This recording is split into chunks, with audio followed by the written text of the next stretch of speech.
अतिशय दुर्दैवी आणि दुःखद वेदनादायी घटना आहे आणि स्वतः देशाचे प्रधानमंत्री नरेंद्र मोदीजी, गृहमंत्री अमित शहाजी, अनेक सर्वजण त्या ठिकाणी स्वतः पोहोचलेत, आढावा घेत आहेत आणि त्याचबरोबर माजी मुख्यमंत्री विजय रूपानी यांचं देखील दुःखद निधन त्यामध्ये झाले आणि महाराष्ट्रातले देखील काही प्रवासी किंबहुना विमानामध्ये काम करणाऱ्या क्रू यांचा देखील दुर्दैवी मृत्यू झालेला आहे।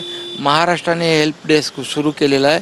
मी स्वतः मुख्य सचिवांशी बोललो आणि त्या बाबतीमध्ये देखील महाराष्ट्र शासनाच्या वतीने देखील त्यांच्या नातेवाईकांना जे जे काही सहकार्य पाहिजे ते मिळते देत आहेत।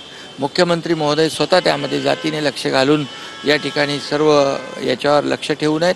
त्यामुळे झालेली घटना अतिशय दुर्दैवी आहे, परंतु आता यामध्ये जे काही डेड बॉडीज आहेत त्या ओळखणंही कठीण झालेलं आहे। त्यामुळे DNA टेस्ट वगैरे ह्या सगळ्या बाबी ज्या आहे फॉरेन्सिक आणि तांत्रिक काही बाबी आहेत त्यावर केंद्र सरकार आणि गुजरात सरकार जे आहे ते जातीने लक्ष ठेवून आहे आणि म्हणून महाराष्ट्रातल्या लोकांना देखील जे जे काही आवश्यक सहकार्य लागेल ते महाराष्ट्र सरकार देईल।